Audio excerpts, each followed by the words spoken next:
Hi, my name is Tony Hall, and here I am discussing with my friend and colleague Emanuel Pastreich a representation that impressed me. I got to work with Emmanuel's presidential campaign through something he wrote that impressed me a lot. We both write quite a bit on Global Research CA. And this time, Emmanuel gave a talk. It was a half-hour video saying that we're not in a position to have the election in the United States, the presidential election, especially in a month from now. That there are so many issues and so many problems that the process has become sort of overloaded with technicalities and has basically been stolen by powerful interests. It has nothing to do with the genuine democratic process.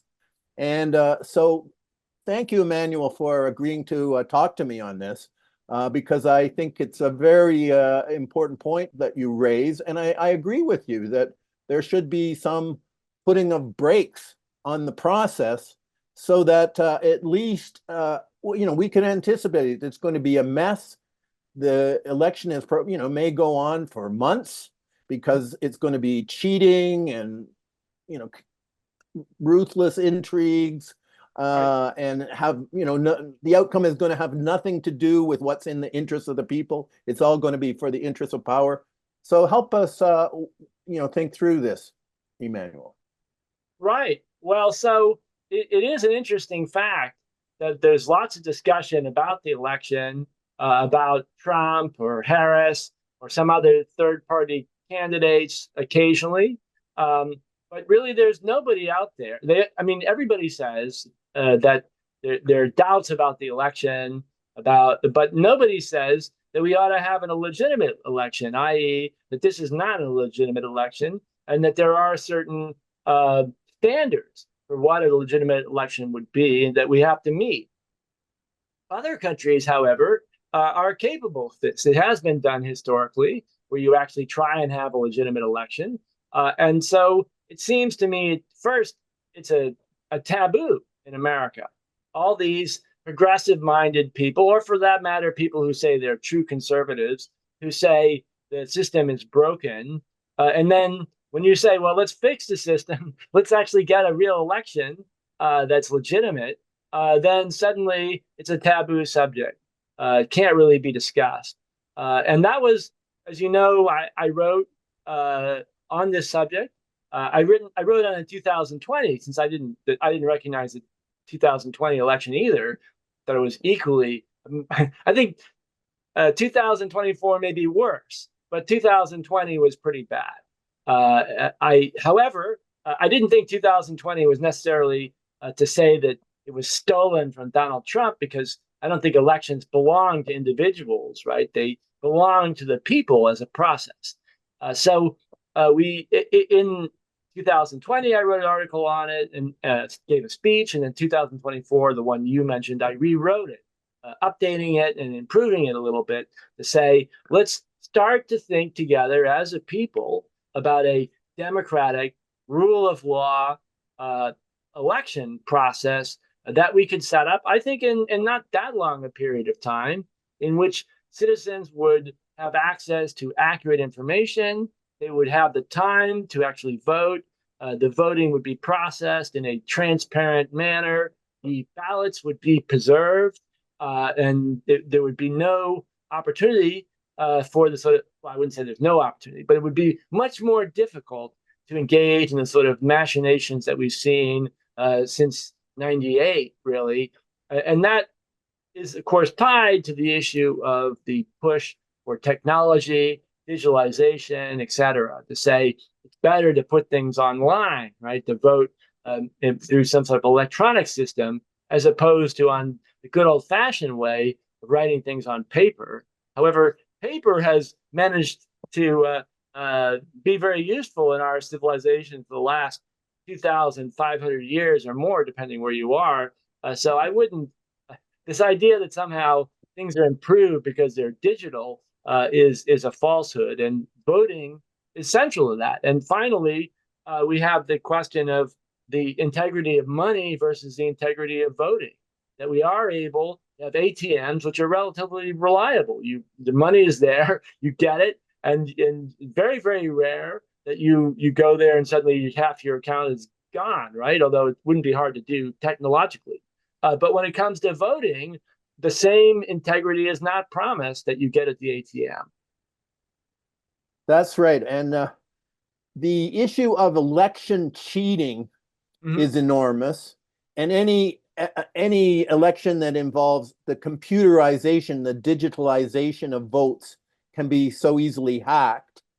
Mm-hmm. And then if it's hacked, how do you prove it once you get into the realm of, digital manipulation? The thing about paper ballots is that it's a reliable record, and it stays put, and it's not in the digital world, and it's in the real material world. So, Mark Crispin Miller, for instance, I've been reading him on this issue for some time. He's now, got very involved in the coronavirus controversies and masking and, Right. what goes on at the university and academic freedom issues and all of that. But he has been writing about this, blowing the whistle, and it seems that, it seems quite clear that there's a constituency in the United States that says, no, we have to reserve a place for vote cheating. We have to have this as part of the process. This That's is correct. and the 2020 election, I wrote about that. That was clearly rigged. It was Mm-hmm. rigged with coronavirus, to make the justification for all kinds of changes in rules, mail-in ballots, and it was rigged that way, very dramatically. But Right. what I find with your analysis is that's just the beginning.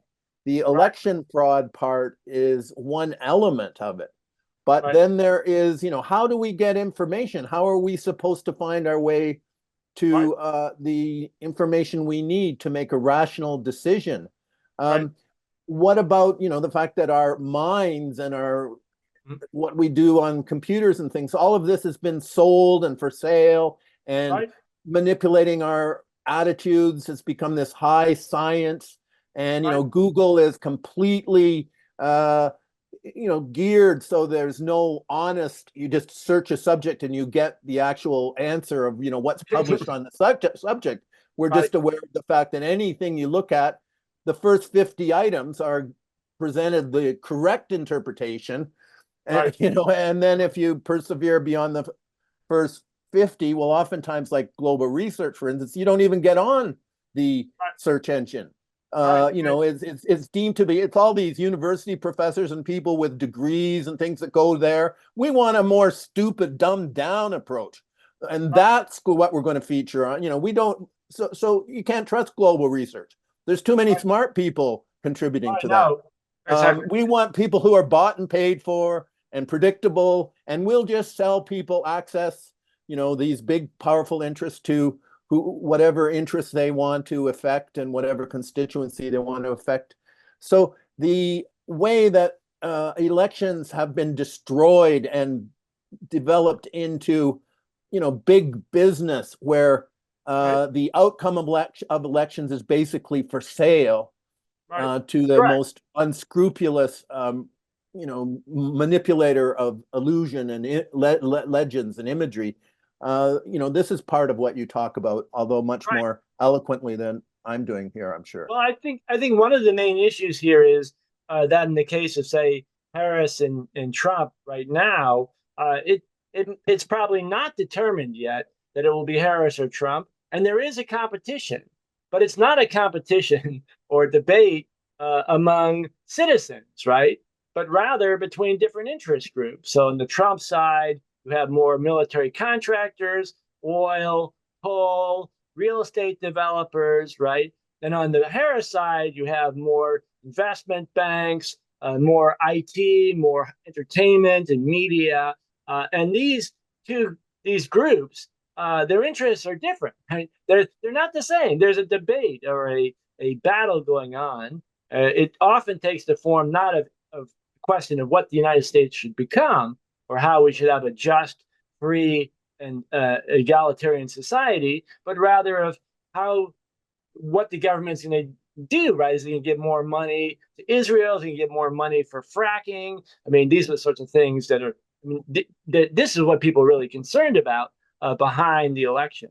And we need to go back to the people, that's to follow the original imperative of the United States. The United States is an imperfect. I mean, my slogan in my election originally was make America great for the first time. That is to say, that America had this tremendous potential in the Declaration of Independence, and we find that in the Articles of Confederation and in the Constitution, but it's lost a lot of that potential, even though some parts of it on Declaration of Independence influence politics. I mean, the revolutions in Europe in the 1840s, right, all the way up through the Vietnamese independence movement, etc. It had real impact, and so the question in this sort of coming up with a special election, actually following the spirit of the Constitution and the law, and actually creating a system in which citizens have access to accurate information, are able to engage in meaningful debate, are protected from these manipulative information selling, buying, manipulating multinational corporations, and that their vote is counted, that they're able to vote, that they're not blocked from it, and that their vote is preserved and counted, and you can do a post-mortem basically to confirm these things is entirely possible.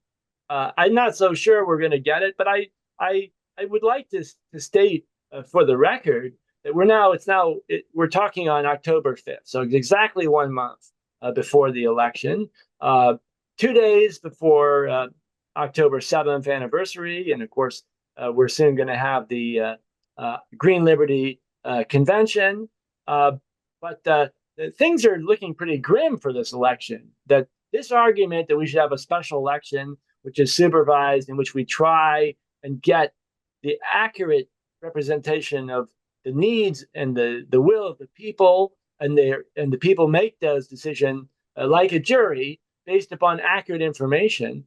This is going to be increasingly important issue because we're moving towards a totalitarian system, and we can see already the move towards a wartime economy, towards a wartime administrative system within the federal government and increasingly within the state government, ruling through crisis. And it's getting much worse.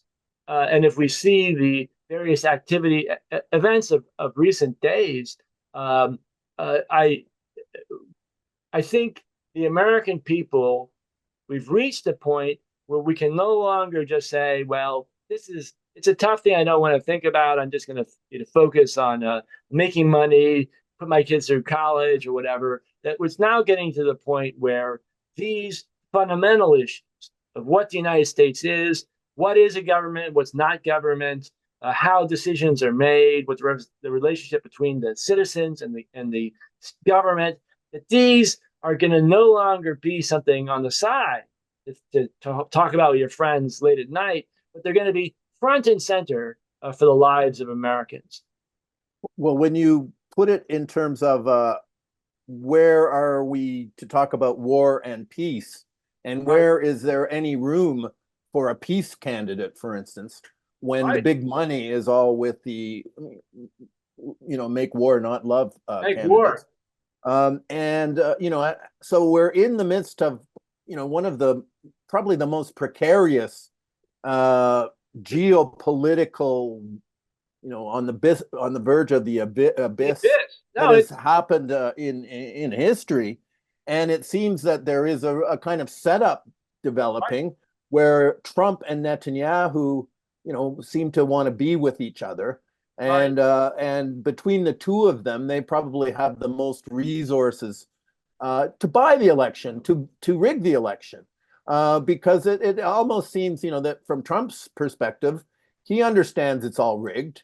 So, you have to be with the people who have the most Right. capacity No, to rig the election. well, Um, Trump yeah, is, his model for politics based on his experience is pro wrestling. Basically. So you do these stunts that make it look like you're in wrestling, but it's all fixed from the beginning.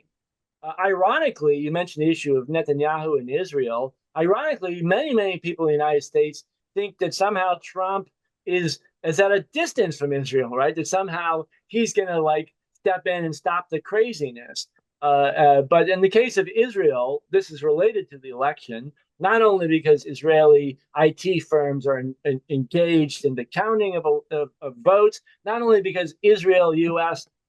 Military industrial complex is essentially merged into one at many levels, not only because Israel, that Google, Facebook, Oracle, Amazon, OpenAI, AI, the sort of major players are all intimately linked to Israel, and Israel's invested heavily in that part. And Israel has ended up, question of who's the dog and who's the tail between the United States depends to some degree on your on where what elevation you're looking at.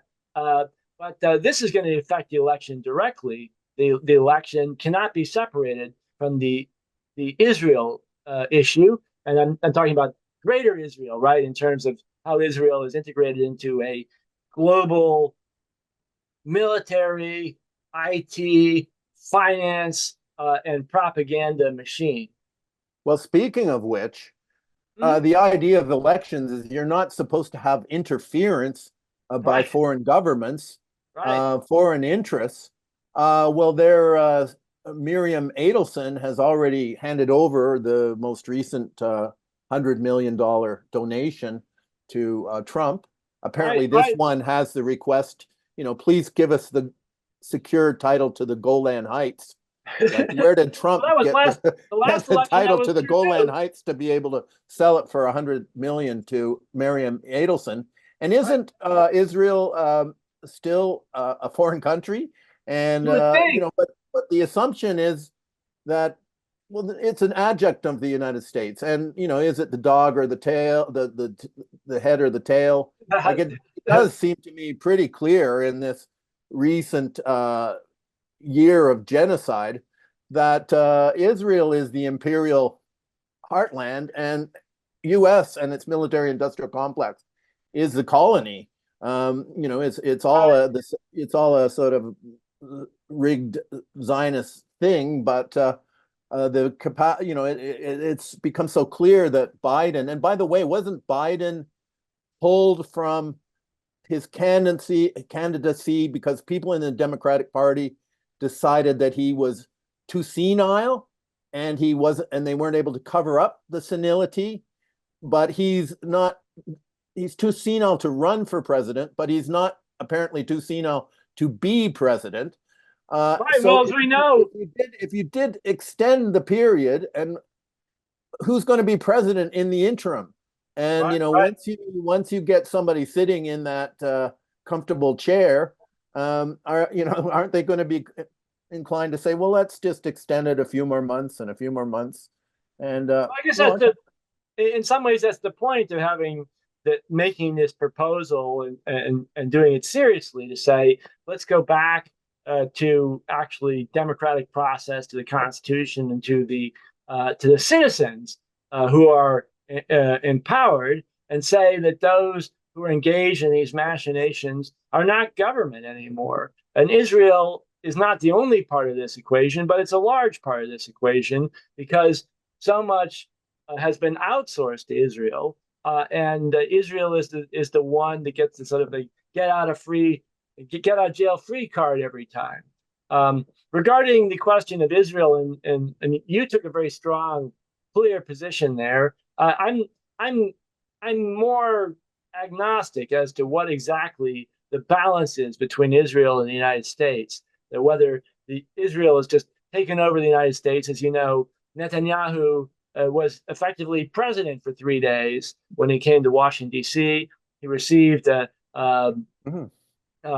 standing applauses that he would not have received in Israel. And no U.S. president would receive Well, that. it's true. So it was something unique, right? Here you have this guy, one of the most corrupt politicians you could find anywhere.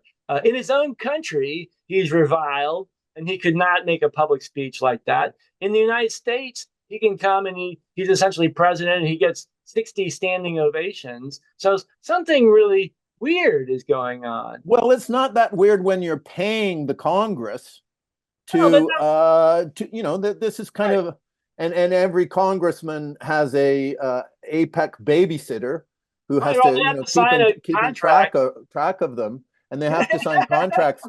So the fact that, the congressmen are sitting there clapping for their It's primary like, donor, right, and the source of their capacity to keep in power, right, because right. if you don't have the support of the Zionists in the United States, you're not going to get good media coverage. If you Right, want to right. get Well, reelected, you kind of got to go along with that, I noticed constituency. that So in that my as everybody's clapping, they're kind of clapping for, yeah, I like all this money, I like all this power, I like all this lack of accountability. I just go along with whatever Big Brother tells us. And right now, Big so Brother is so in and around Netanyahu. this is accurate, but I mean, this maybe we should have another episode on the question of how decisions are made and what Israel's role in is, because I think there are.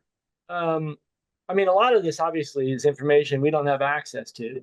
Basically, all these activities in the United States, political, the real lobbying of Israel, it often takes form of classified directives. It's not public knowledge. You can't find out what's being done.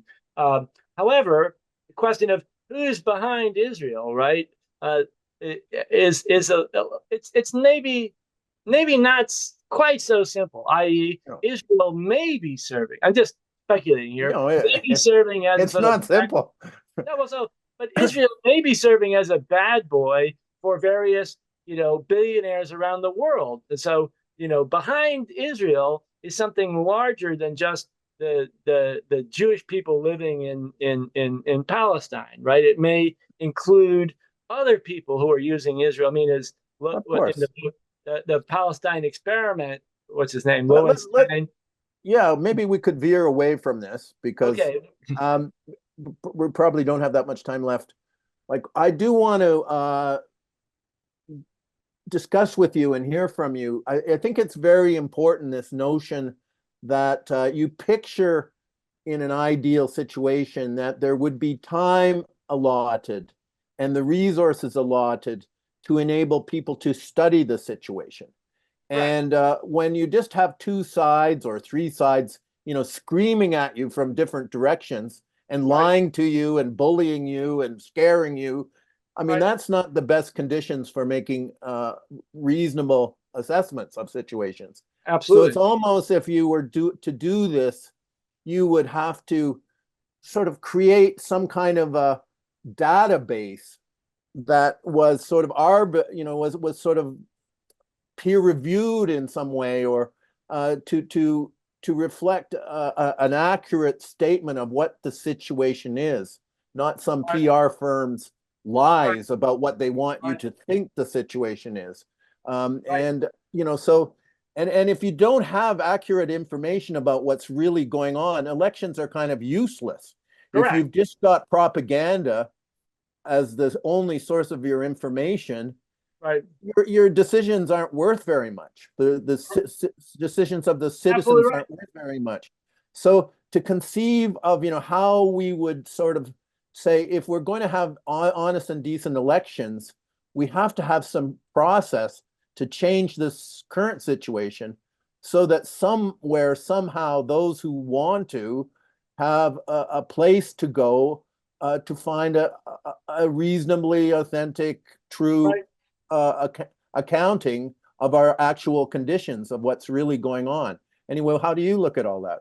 Right. Well, I think ultimately, first we have to recognize that this is a serious, extremely serious situation. That basically the institutions in the United States, not just the federal government, but also academics, universities, newspapers, NGOs, public organizations, even the family itself, have all entered a condition of extreme decay that makes this possible for clowns like Trump or Harris to rise to the top, and that we're the proposal for a legitimate election, which is transparent and allows citizens to participate and actually get um, legitimate information, must be part of a larger movement, which is to counteract the underlying sort of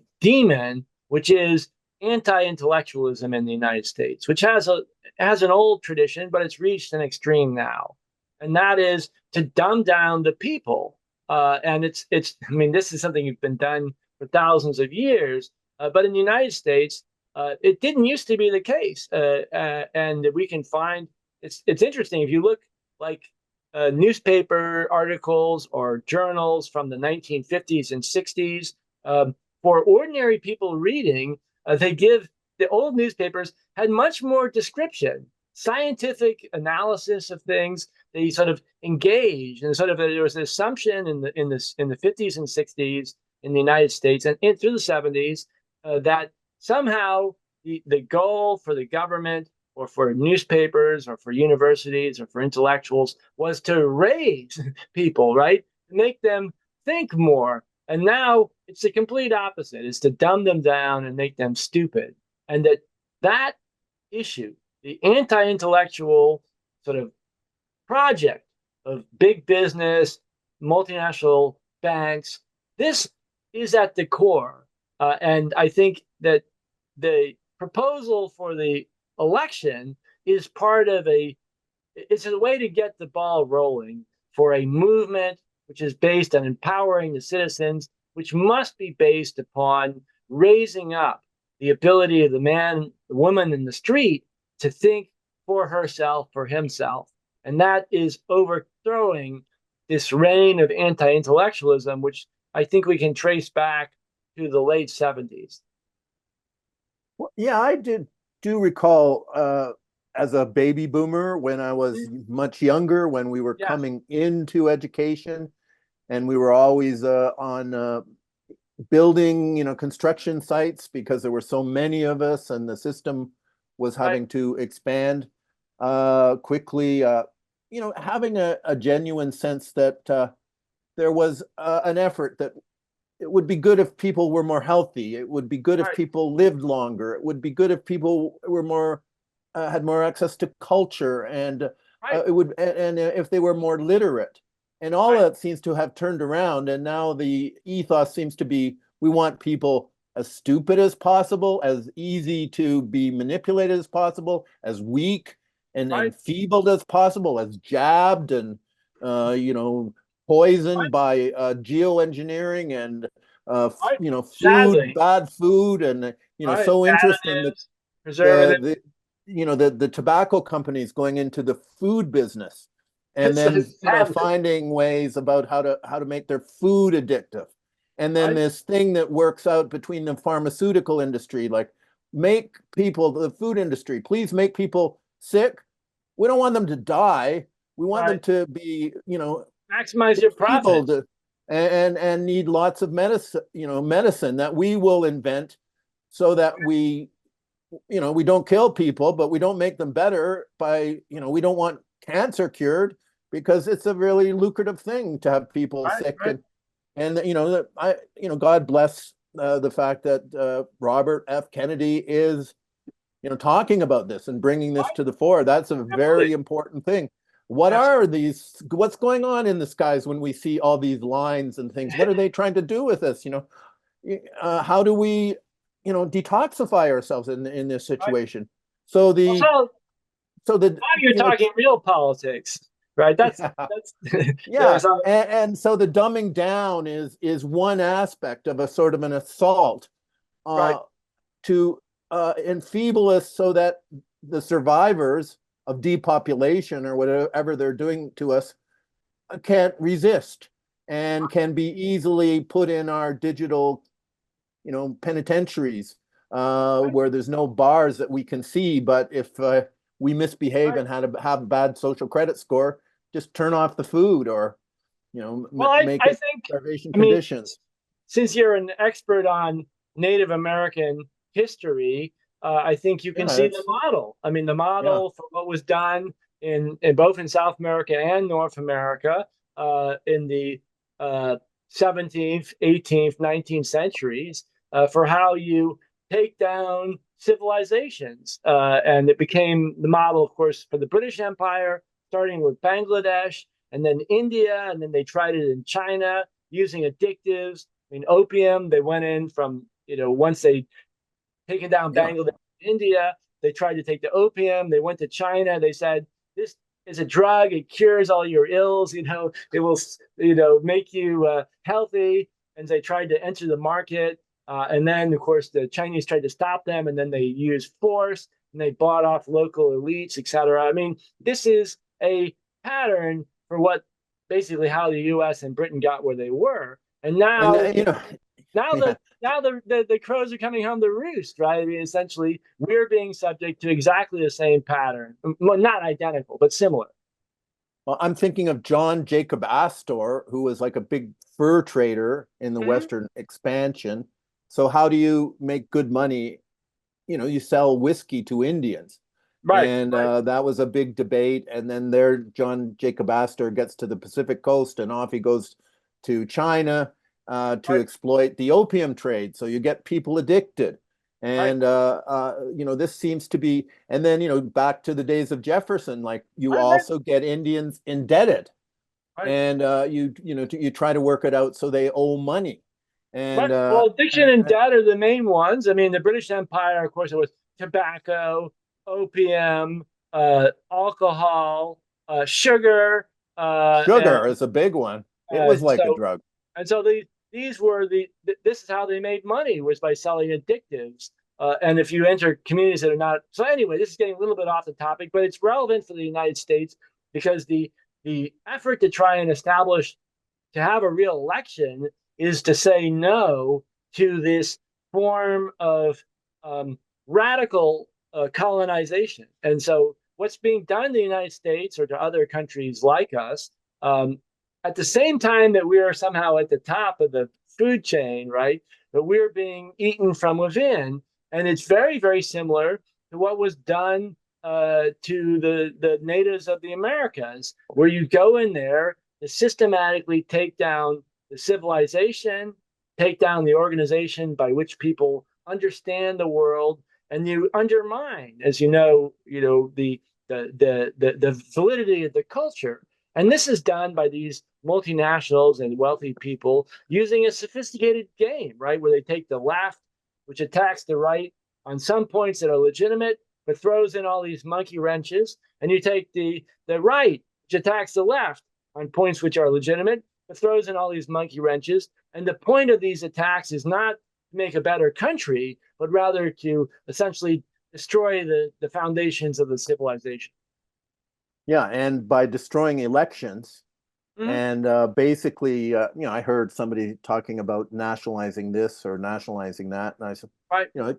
it dawned on me, well, we should nationalize our elections because they've been privatized, they've been Right, that's sold to true. the highest bidder, Right. and they are, a lucrative medium of commercial Right. activity to pervert our minds and our understanding so we can be manipulated and delivered to the highest bidder. Right. uh, Well, you so know the problem of nationalization is that you can't nationalize unless you have a state or a yeah. country, right? So if you Nationalize try into and what? so you try and nationalize, and your whole government is run by private equity, you're not going to get a good result. So it requires a movement to encourage people in a broad sense to think for themselves, to be independent, to be intellectually independent, spiritually independent, but also economically and socially independent, including taking on some of the big monsters in the room, which can't be addressed, like free trade. This idea that you should be uh, buying shirts that are made in Thailand, right? That you should hollow out your local economy, which is tied to dependency on a money economy, getting rid of any form of barter or local economies, local currencies, etc. These are all linked together. But my purpose here in that statement before and what we're doing now is to say, first, we draw a line in the sand. That first we say, this is what it should be. I'm not saying that this is going to guarantee I'll be elected president, but at least we get a discussion going. A discussion about the rules The and the rule, regulations. And, the regulations are just sold to the people who need to be deregulated, who want to get a absolutely, monopoly. And right, so, I can remember an era where there was a sort of sense that there was somebody, like there was an agency looking at food to make sure we didn't give right. We poisonous had things sort of a to government, people. Yeah, yeah, and to get a real regulator, requires a kind of education system, a kind of induction into a process where there's a concept of the public interest. I mean, correct. where is anybody speaking for the public interest? Where is anybody? I mean, it's the public interest not to do war, to do peace, to have peace, not war. Well, But I think that that advocating for public interest or it has become in itself an industry, right? So there's a whole industry of people well, who fake public interests, right like fake public interest. So illusory, yeah. they take orders from multinational corporations and then they put out some spin to make it look like it's the public interest. And that's obviously what we're fighting about. I was reminded by what you said. The Japanese philosopher Ogi Sodai spoke. He said there about the game of chess. He said there are ways to play chess. One is to be a master of the rules of chess, which you're given, and then you win any game. But the second way to play chess is to make up the rules by which you play chess. And one of the reasons why we keep losing in these battles is that we're allowing these powerful forces to make up the rules, right? And we're supposed to follow them. And one of the rules they made up is that all elections cannot be questioned, right? Because a lot of the activities taking place in the manipulation of elections and after elections involved multiple felony crimes, but they're never followed up. It's essentially. I mean, how is the winner of the election going to say, okay, let's recount it and Well, I think let's it's a go over totally all the legitimate steps? position to take. I mean, in my opinion, and actually, I, I would hesitate to say that Trump won in 2020 because the whole election was so rigged. But I certainly supported his right to question the election, and I thought it was a legitimate position. The only problem I have with it is that the Republicans in the states that they control were just as vicious as the Democrats. They just lost the big picture, but they were not fighting for democracy in Georgia or in South Carolina. They were also engaged in the same game. They were not mean enough. It was sort of like the walrus and the carpenter, right? I mean, who was worse? Well, I think that Trump really did win. And think back to that moment where Right. the results were coming in and he was winning Well, he here really and did winning win in a bogus in all the election. swing jurisdictions. Right. And then we sort of okay, time to go to bed. Seems we know Right. the results. And a few hours later, you wake up and it's radically changed. And Right. suddenly, mail-in ballots were delivered by the truckload.